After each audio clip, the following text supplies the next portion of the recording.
liaison on the New Jersey FEMA integration team. On behalf of our team working to strengthen preparedness across New York, New Jersey, Puerto Rico, and the Virgin Islands, I'm pleased to be hosting this webinar for Region 2 staff. Today's webinar focuses on practical steps individuals can incorporate into their everyday life to improve their mental health and personal resilience. These simple yet powerful practices can help people sustain their energy, focus, and balance in times of extreme stress.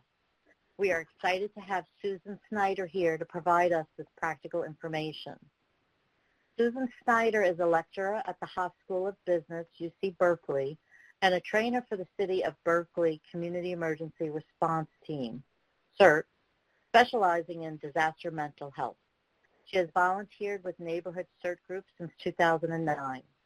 Susan utilizes her background in counseling, psychology, disaster preparedness, and theatrical improvisation to create interactive, impactful educational experiences. Engaging with clients from nonprofit associations to the United States Armed Forces, she focuses on integrating improvisation and mental health practices into decision-making. Susan, I'll turn it over to you. The floor is all yours. Great. Thank you, Debbie. Good afternoon, everyone, and thank you so much for having me today for this short bit of time to share what I hope is going to be really helpful starting today and in all this time ahead of us. Even in an ordinary time, we bring a lot of distractions with us when we come into a classroom or a training space. So I just want to invite you to take a breath. If you can turn off devices that will make noises, beep and bong, I know that's not possible for everyone, but if you can, for this half hour we have together, it's really helpful. And let's begin.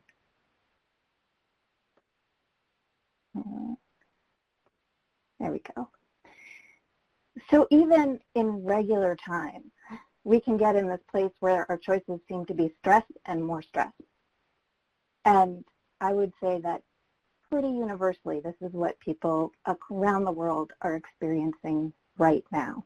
And this is the time that we need these tools the most. We can practice them in times of low stress, but when we're at this place, we really need them. So the objectives today, we're going to define psychological resilience, talk just a little bit about the stress response, and most importantly, explore 3 tools for personal resilience. I've practiced these tools personally for many, many years. I teach them all the time in many contexts because as they are deceptively simple and they can be very powerful. So these tools, oh, sorry, I'm in the wrong place. So just briefly, psychological resilience, it's a person's ability to bounce back from a difficult situation.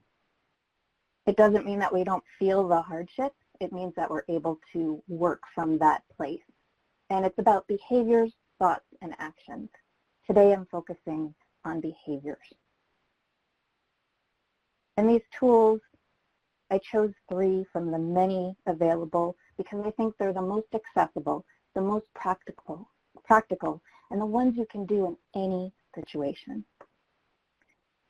Practice makes these 3 tools accessible, so it becomes an automatic thing that you reach for. You don't have to stop and think. We don't have that luxury right now, but hopefully something in here is going to resonate for you so you can implement it when you're at that place where the choices are stress and more stress, and probably right now, honestly, even more stress. So the stress response.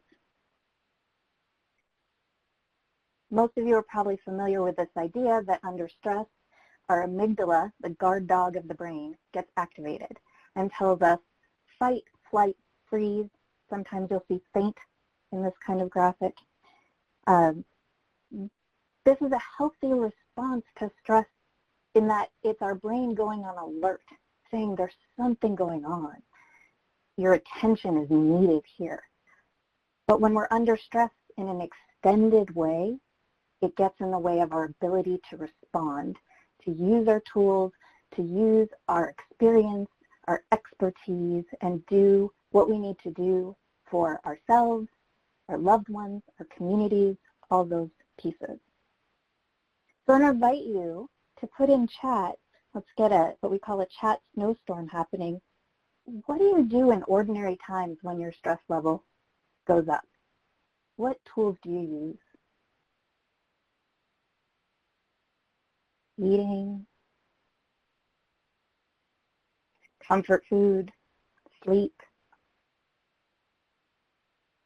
food, meditation, walking, deep breathing, patience, music, cleaning, sweets.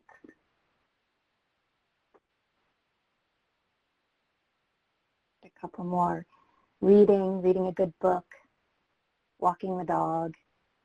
I've really wanted a dog during this time. Considering the worst case scenario and then realizing I can handle that. Aromatherapy, exercise, prayer, Netflix, calling a friend, social connection, gardening. This is a wonderful list of coping tools.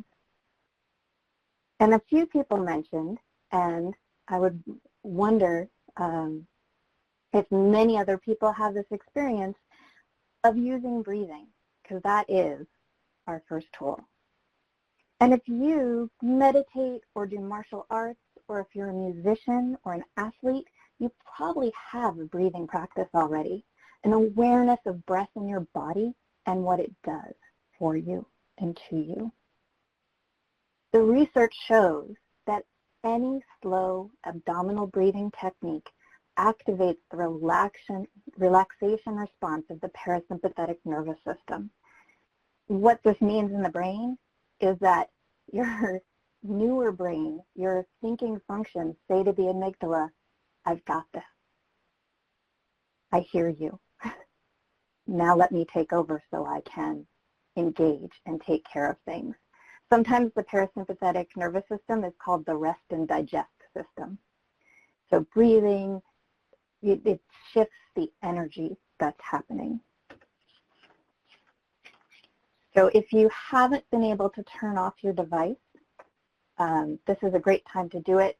The exercise we're going to do takes approximately 3 to 4 minutes, and it's wonderful to be distraction-free for that. So this is a particular breathing technique. It's called breathing 4x4. Navy SEALs use it, preschoolers use it, everybody in between uses it.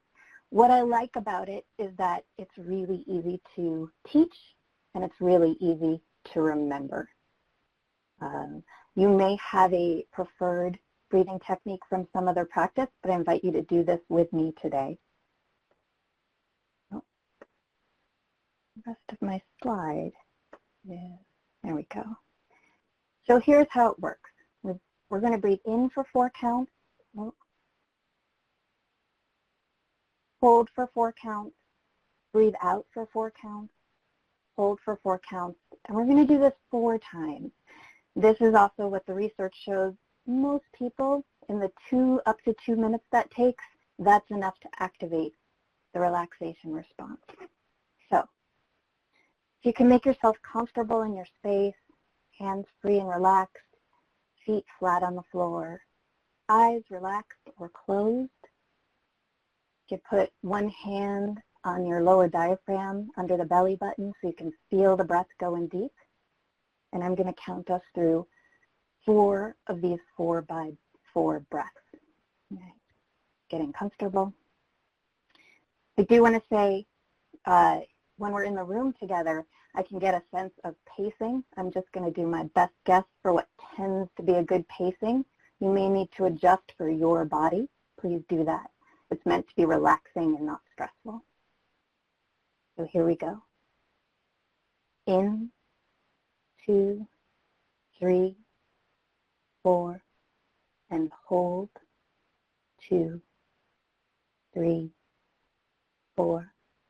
Breathe out, 2, 3, 4. Hold empty, 2, 3, 4.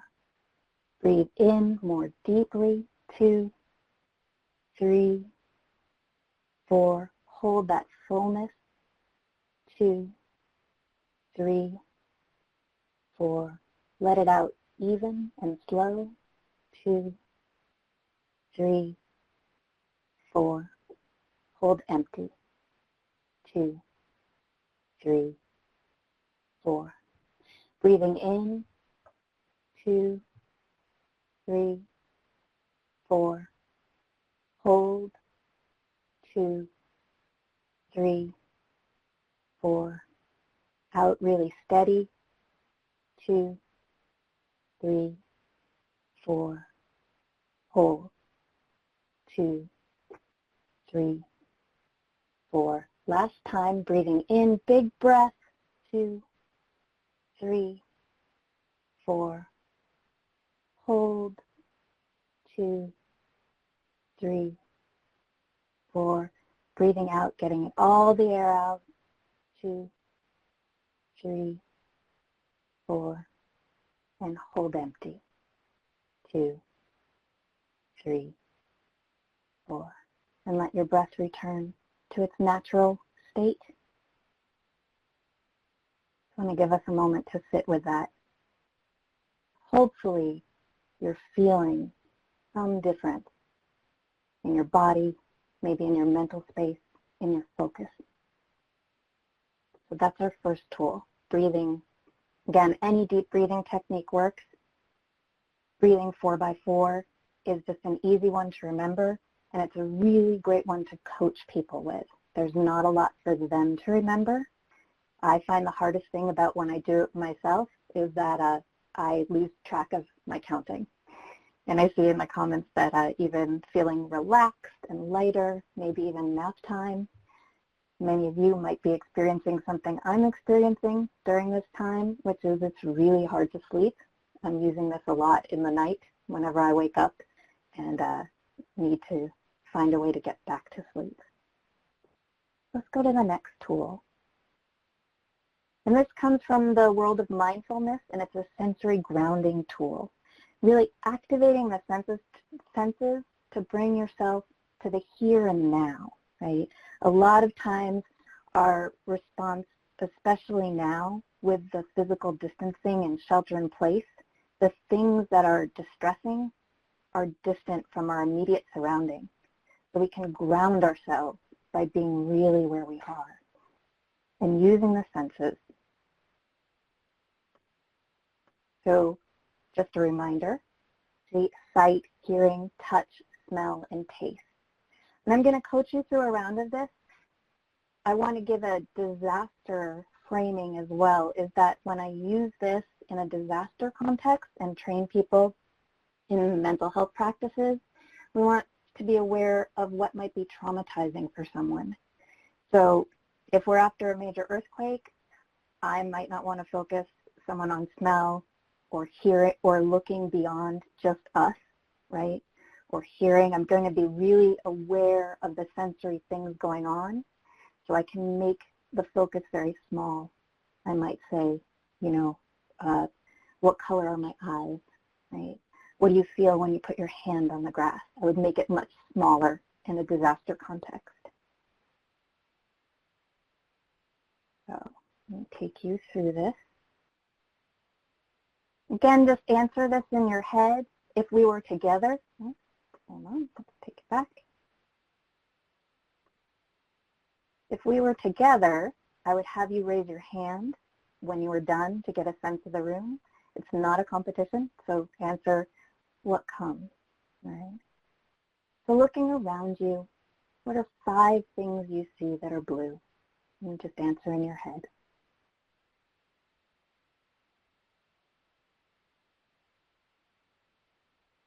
And what are 4 things you can see that are green?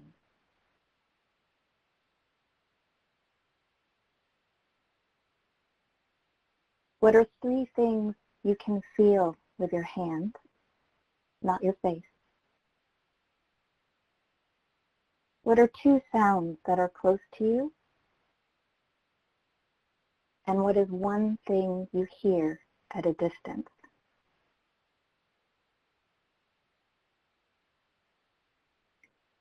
And Allison, I saw that there was a hand raised. there a way to interact?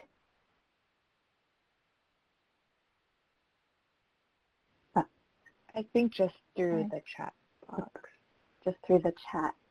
Yeah. If you have a question, if you put it in the chat, I will see it.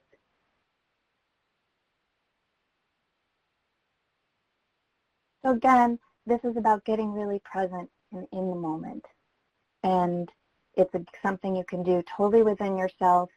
I find, having done this over time, I've gotten really quick at being able to find things that are different colors. So I'll make myself do 10 things. Or I'm less skilled at finding sound, so that takes more of an inner focus for me. So it's a very flexible mindfulness tool. And our last tool, tool 3 for the day, is take an eye break. I'm working on the name for this. But right now, many of us are having workspaces in our homes in awkward places or places we have to move around from. And it's difficult to take the kind of mental break you would take if you were in your everyday workspace. So setting up your workplace so that you can easily rest your eyes away from your computer, away from any electronic device, to rest your eyes from a, good for your eyes standpoint, but also that you're putting your eyes on something that takes you away from concerns of the moment.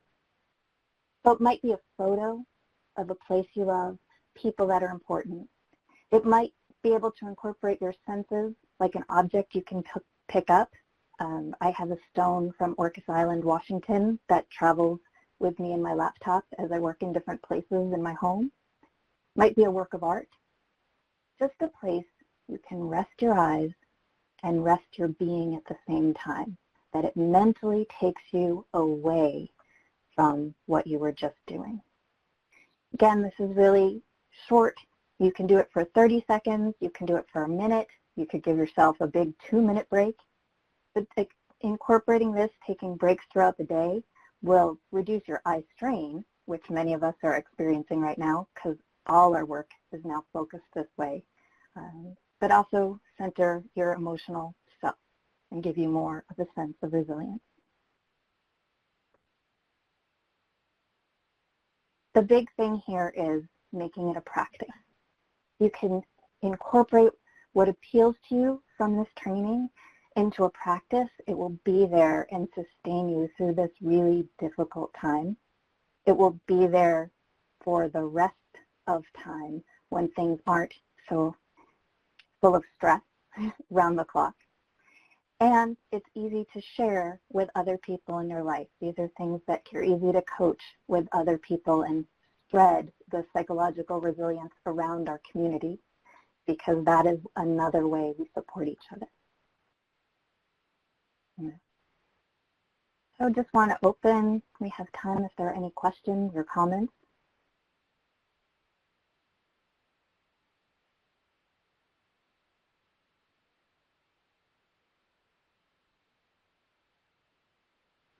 I would just remind everyone that a Q&A box, if you wouldn't mind just typing any questions you might have in the Q&A box. I know we're all going through a very interesting time right now, not only working for FEMA, but just living our day-to-day lives, I know I'm getting tired of looking at the same 4 walls, so I could use all the techniques I can get to kind of refocus a little bit.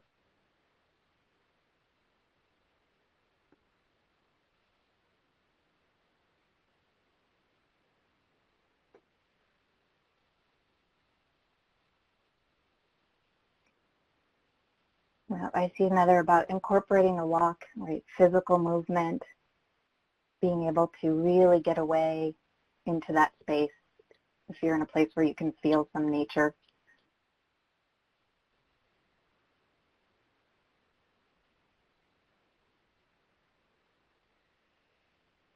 I know I have to force myself to push away from my desk, even just to walk down the block and back. It makes a difference.